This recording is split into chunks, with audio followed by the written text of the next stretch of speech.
Soya sauce ஒரு spoon, 1.5 spoon add பண்ணுறேன். Tomato sauce ஒரு spoon, green chilli sauce 2 packet add பண்ணுறேன். இது ரெஸ்டாரண்ட்டில் கொடுப்பாங்களா, அந்த சாஸ் இருந்துச்சு என்கிட்ட, அதனால் போடுறேன். அப்படி இல்லை உங்கள்கிட்டனா நீங்கள் க்ரீன் சில்லி சாஸ் பதிலாக க்ரீன் சில்லி கட் பண்ணி போட்டுக்கலாம்.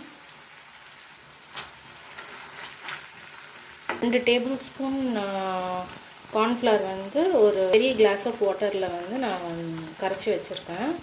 அதை அப்படியே ஆட் பண்ணலாம். சோயா சாஸ்லேயே கொஞ்சம் சால்ட் இருக்கும், அதனால் பார்த்து சால்ட் அட்ஜஸ்ட் பண்ணிக்கோங்க உங்கள் டேஸ்ட்டுக்கு அந்த மாதிரி. ஆல்ரெடி நான் வந்து வெஜிடபிள் பால்ஸ் செஞ்சு வச்சுருக்கேன். இதோட வீடியோ வந்து இந்த வீடியோட கீழே உள்ள லிங்க்லேயே கொடுத்துட்றேன், பாருங்கள். அவ்வளோதான், மஞ்சூரியன் ரெடி ஆயிடுச்சு. நீங்களும் ட்ரை பண்ணி பாருங்கள். ட்ரை பண்ணிட்டு எப்படி இருக்குன்னு சொல்லுங்கள்.